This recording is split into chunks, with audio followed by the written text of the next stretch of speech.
হুজুর সাল্লাল্লাহু আলাইহি সাল্লামের ভাষ্য মতে ঈদুল ফিতরের রাত্রি অনেক গুরুত্বপূর্ণ, কারণ এই রাত্রিতে আল্লাহ তাবারক ওয়া তাআলা তার সমস্ত রোজাদার বান্দাদেরকে ইনাম দিয়ে থাকেন, জাহান্নাম থেকে মুক্তি দিয়ে থাকেন, বখশিশ করে থাকেন।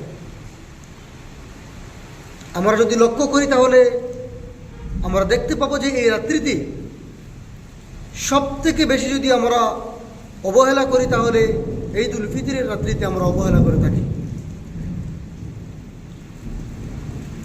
যদি আমরা দেখতে চাই তাহলে দেখতে পাবো একজন মজদুর যখন পুরোদিন মজদুরি করলো, বেলা শেষে তার মজদুরি নেওয়ার জন্য তার মনের মধ্যে কত আশা থাকে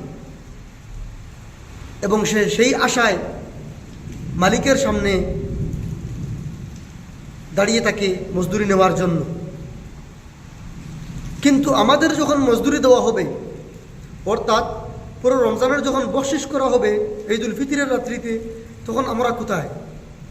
আমরা তখন আল্লাহর ঘর ছেড়ে মার্কেটের মধ্যে, শপিংয়ের মধ্যে, কেনাকাটায় ব্যস্ত। এই দিকটা আমাদের অনেক লক্ষ্য রাখতে হবে। আমরা যাহাতে ঈদুল ফিতরের রাত্রিটা পুরো রাত্রি জাগ্রত থেকে ইবাদতের মাধ্যমে কাটাতে পারি এবং আল্লাহ তাবারক ওয়া তাআলার পক্ষ থেকে যে ইনাম আমাদেরকে দেওয়া হবে তা যেন আমরা ইবাদতের মাধ্যমে গ্রহণ করতে পারি।